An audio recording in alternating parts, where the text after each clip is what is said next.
정영택 목사의 쉐마 바이블입니다. 오늘은 누가복음 4장 14절에서 30절 말씀 가운데서 후반부에 있는 21절에서부터 30절까지의 말씀을 보겠습니다. 이미 여러분께서도 아시는 대로 예수님께서 갈릴리에서 사역을 시작하셨습니다.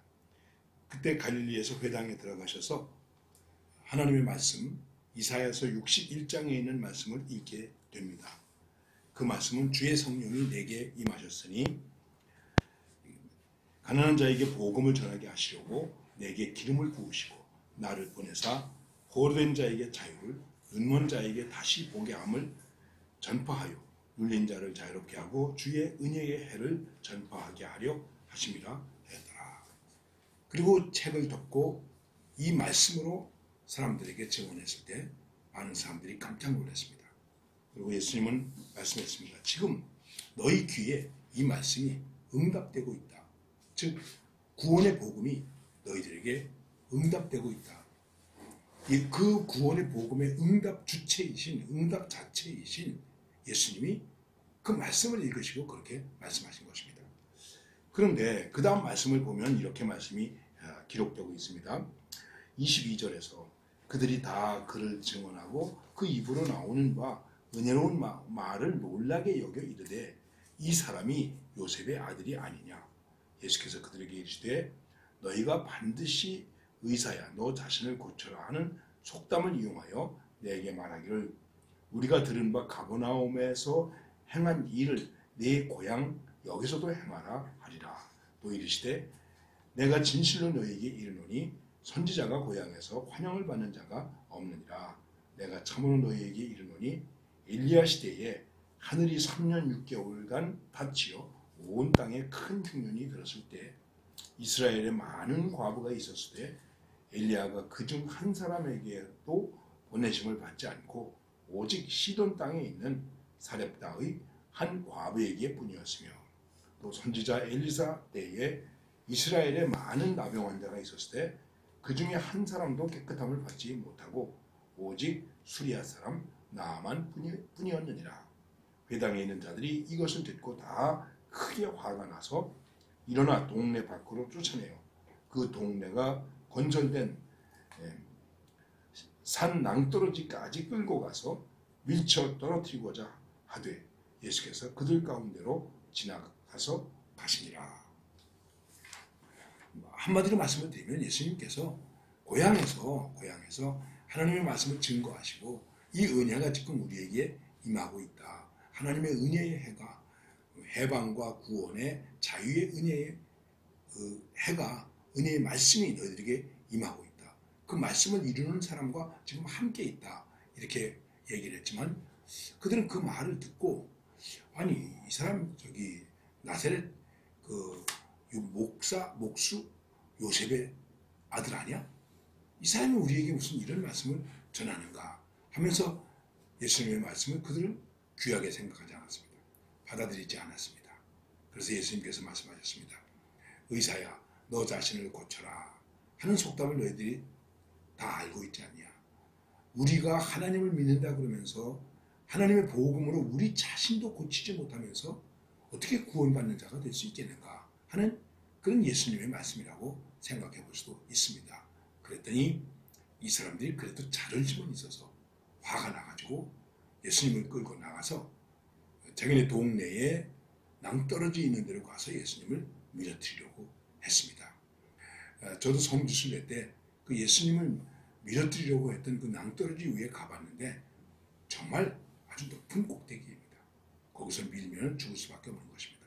그런데 어쨌든 예수님께서 그들을 피해서 그들 사이로 이제 지나가셨다 하는 말씀이 오늘 복음의 말씀에 있는 것입니다. 여러분 우리가 복음을 들고 나갑니다. 생명의 말씀입니다. 진리의 말씀입니다. 그런데 이 말씀을 가지고 나아갈 때는 반드시 어떻게 되겠습니까? 두 가지가 있겠죠. 두 가지. 하나는 이 말씀을 받고 받아들이고 믿음으로 사는 사람들이 있는가 하면 이 말씀을 거부하고 사는 사람들이 있습니다. 그래서 제가 오늘 찬송을 정했는데 찬송을 534장 주님 찾아왔으니 모시어 드리세 하는 찬양입니다. 그렇습니다. 주님이 말씀하십니다. 영접하는 자, 곧 그 아들을 믿는 자에게는 하나님의 자녀가 되는 권세를, 특권을 주셨다. 누구에게? 믿는 자에게 주셨다 하는 것입니다. 예수님이 고향에서 그 갈릴리 지역에서 말씀을 하실 때에 사람들이 받아들이지 않았습니다. 그래서 예수님 자신도 뭐라고 말씀하셨냐면 선지자가 자기 고향에서 대접을 받는 일이 없다 하는 것이죠. 자기 고향에서 대접받기 쉽지 않습니다. 왜냐하면 자꾸만 사람으로 생각하기 때문에, 인간적으로 생각하기 때문에 그렇습니다. 제가 이제 어려서 시골에서 다니던 조그만 주일학교에 있었습니다. 그리고 이제 저도 신학을 해서 목사가 되었습니다. 그런데 그때 그 시골 교회에서 전도사님을 하시던 그분이 서울에서 목회하고 계셨습니다. 한 번은 저에게 내가 목회하는 교회에 와서 설교 좀 해라. 이거 얼마나 영광스러운 일입니까? 저한테 있어서. 그래서 제가 이제 교회에 갔습니다. 이 목사님께서 사회를 보시면서 이렇게 말씀하셨습니다. 저 옛날에 내가 저 시골에 있는 자그마한 교회에서 전도사 시절일 때 그때 교회에 나왔던 주일학교 다녔던 저 아이가, 목사님이 이북분이라서 그런지 저 아이가 이렇게 말씀하시더라고요. 저 아이가 이렇게 목사가 됐습니다. 그러면서 이런 말씀하시는 거예요. 임자는 흥하여 하겠고 나는 쇠하여 하리라. 제가 그 말을 듣는데 참 감동이 되고 감사하고 눈물이 나더라고요. 설교를 다 마치고 내려왔습니다. 그래서 장로님과 함께 차를 마시면서 이렇게 이야기를 하고 있는데 목사님 사모님께서 들어오셨습니다. 그 나를 보시더니 너무나 반가워서 하시는 말씀이죠. 이렇게 말씀하시는 거예요. 정 목사, 그때 코 많이 흘렸지. 내가 코 많이 닦아줬지. 사실이죠. 시골에서 자란 내가 코 위에 있는 나에게 사모님이 코를 닦아주시고, 그리고 이제 이렇게 내가 장성해서 목사가 되었습니다. 물론 그 목사님 내부는 이미 하나님 나라 가셨습니다. 그런데 내가 너 코 많이 닦아줬다 하는 말을 들을 때는 제가 약간 좀 무안하더라고요. 그러니까 우리가 고향에서 쟤 아무개 아들 아니야? 쟤 누구 아니야? 누구 친구 아니야? 이거 뭐 나한테 얻어맞기도 했는데 이런 그 인간적으로 생각하는 것이죠. 하나님의 말씀을 들을 때에, 진리의 말씀을 들을 때에, 복음을 들을 때에 우리가 이렇게 인간적인 평가를 하고 인간적으로 판단을 하면 받아들이기 어려운 것입니다. 그렇게 판단하고도 받아들일 수 있다면 얼마나 좋겠습니까? 그래서 예수님은 고향에서 배척을 받으셨습니다. 오늘 우리는 이 말씀 속에서 하나님 나라의 복음이 어떻게 시작되고 전파되고 있는가 하는 것을 생각해 볼 수 있는데, 그것은 주의 성령이 임하시면 바로 하나님 나라의 복음은 전파되고 하나님 나라의 건설은 시작된다는 것입니다. 그리고 가까운 곳부터 사역을 시작하는 것입니다.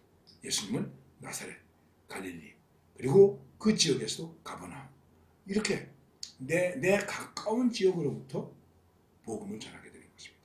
그런데 여러분, 이게 쉽지 않습니다. 의외로 가까운 곳부터 복음 전하기 어렵습니다. 교회에 직분자가 되었어도, 심지어는 목사가 되었는데도 내 집안이 예수를 믿지 않아서 고민하고 걱정하고 눈물을 흘려 기도하는 사람들 참 여러 봤습니다. 그러므로 가까운 곳부터 어떻게 복음을 전할 수 있는가 하는 것, 또 가능한 공간으로부터 시작해야 됩니다. 우리가 복음을 전할 수 있는 공간이 특별한 곳에 있는 것이 아닙니다. 물론 우리는 세계 선교를 향하여 나아갈 수 있습니다. 그러나 지금 내가 서 있는 이 자리에서, 바울은 재판받는 자리에서, 그 공간에서도 복음을 전했습니다. 이것이 중요한 것입니다. 그리고 언제나 믿는 자에게 은혜는 주어진다는 것입니다.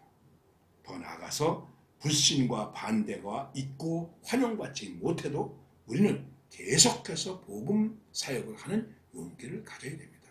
이것이 갈릴리에서 하신 예수님의 사역에서 찾아볼 수 있는 복음 사역이라고 말할 수 있는 것입니다. 여러분, 지금부터 합시다. 가까운 것부터 합시다. 여기서부터 합시다.